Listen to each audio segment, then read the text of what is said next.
The Wonderful Wizard of Oz, by L. Frank Baum. Chapter 7. The Journey to the Great Oz. They were obliged to camp out that night under a large tree in the forest, for there were no houses near. The tree made a good, thick covering to protect them from the dew, and the Tin Woodman chopped a great pile of wood with his axe, and Dorothy built a splendid fire that warmed her and made her feel less lonely. She and Toto ate the last of their bread, and now she did not know what they would do for breakfast. "If you wish," said the lion, "I will go into the forest and kill a deer for you. You can roast it by the fire, since your tastes are so peculiar that you prefer cooked food, and then you will have a very good breakfast." "Don't! Please don't!" begged the Tin Woodman.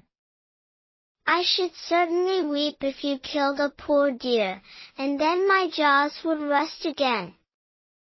But the lion went away into the forest and found his own supper, and no one ever knew what it was, for he didn't mention it. And the Scarecrow found a tree full of nuts and filled Dorothy's basket with them, so that she would not be hungry for a long time.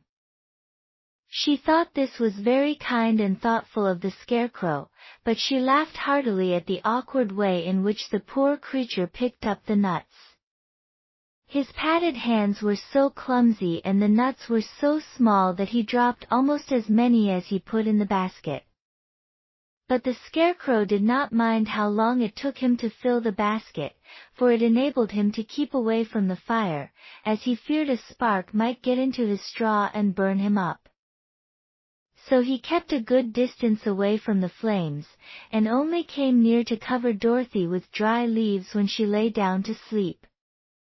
These kept her very snug and warm, and she slept soundly until morning. When it was daylight, the girl bathed her face in a little rippling brook, and soon after they all started toward the Emerald City. This was to be an eventful day for the travelers. They had hardly been walking an hour when they saw before them a great ditch that crossed the road and divided the forest as far as they could see on either side.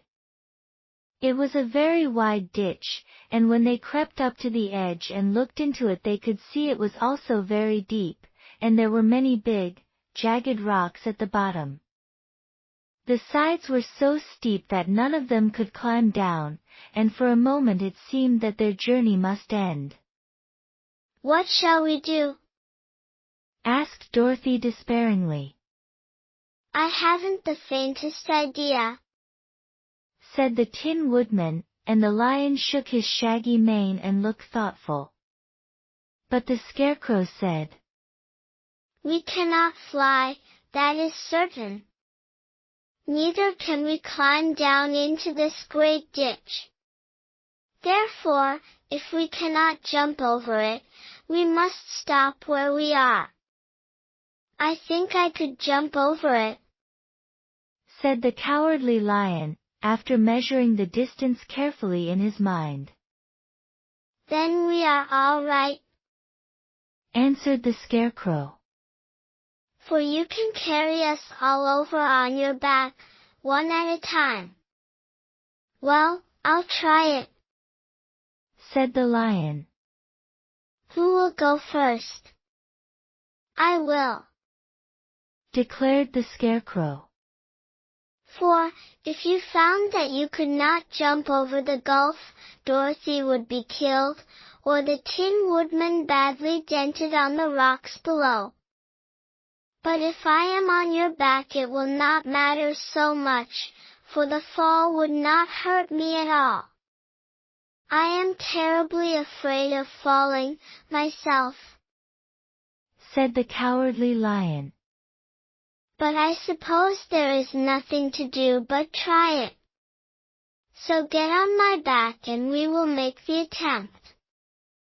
The Scarecrow sat upon the lion's back, and the big beast walked to the edge of the gulf and crouched down. "Why don't you run and jump?" asked the Scarecrow. Because that isn't the way we lions do these things, he replied. Then giving a great spring, he shot through the air and landed safely on the other side. They were all greatly pleased to see how easily he did it, and after the Scarecrow had got down from his back, the lion sprang across the ditch again. Dorothy thought she would go next, so she took Toto in her arms and climbed on the lion's back, holding tightly to his mane with one hand. The next moment it seemed as if she were flying through the air, and then, before she had time to think about it, she was safe on the other side. The lion went back a third time and got the Tin Woodman, and then they all sat down for a few moments to give the beast a chance to rest. For his great leaps had made his breath short, and he panted like a big dog that has been running too long. They found the forest very thick on this side, and it looked dark and gloomy. After the lion had rested, they started along the road of yellow brick, silently wondering, each in his own mind, if ever they would come to the end of the woods and reach the bright sunshine again.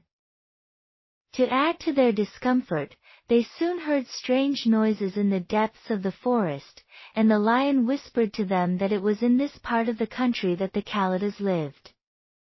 What are the Kalidas? asked the girl.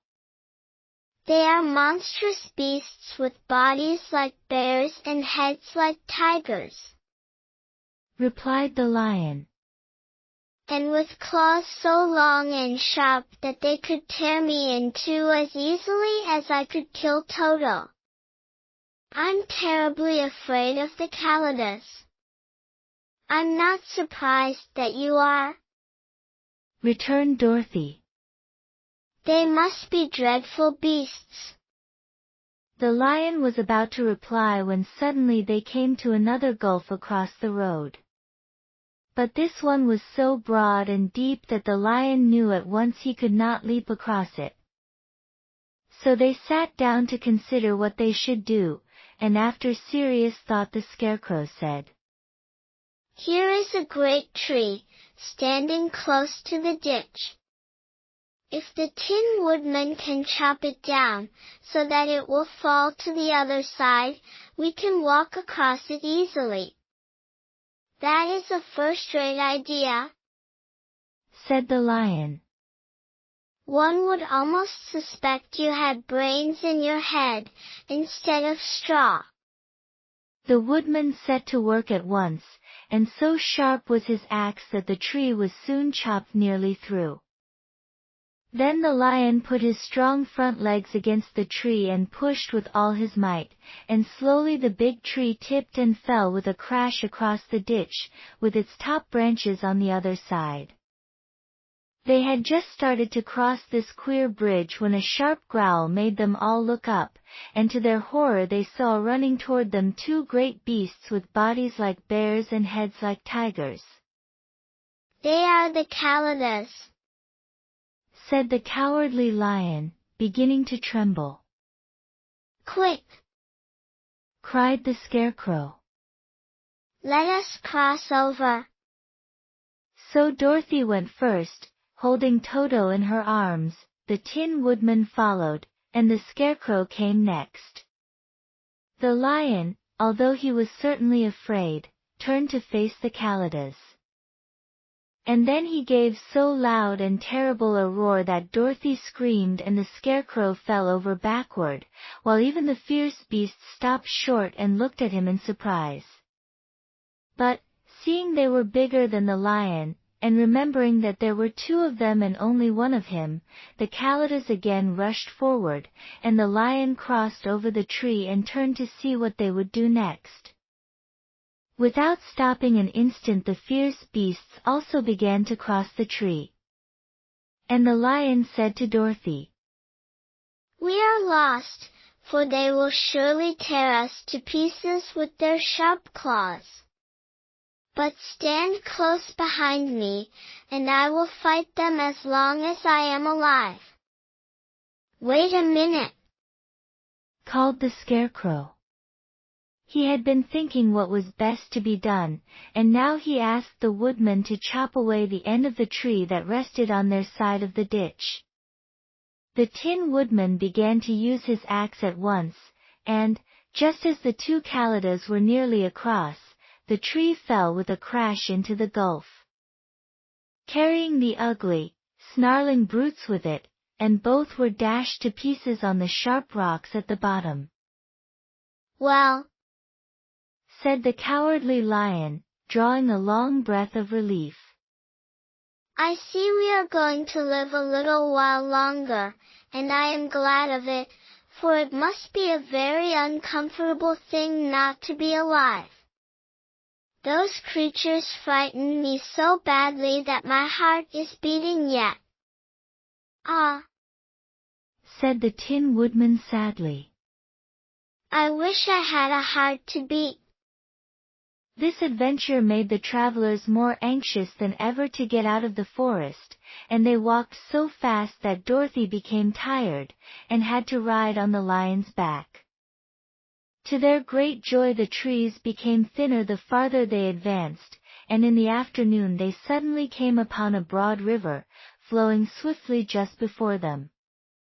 On the other side of the water they could see the road of yellow brick running through a beautiful country, with green meadows dotted with bright flowers and all the road bordered with trees hanging full of delicious fruits. They were greatly pleased to see this delightful country before them. How shall we cross the river? asked Dorothy. That is easily done, replied the Scarecrow. The Tin Woodman must build us a raft, so we can float to the other side. So the woodman took his axe and began to chop down small trees to make a raft, and while he was busy at this the Scarecrow found on the riverbank a tree full of fine fruit. This pleased Dorothy, who had eaten nothing but nuts all day, and she made a hearty meal of the ripe fruit. But it takes time to make a raft, even when one is as industrious and untiring as the Tin Woodman, and when night came the work was not done. So they found a cozy place under the trees where they slept well until the morning, and Dorothy dreamed of the Emerald City, and of the good Wizard Oz, who would soon send her back to her own home again.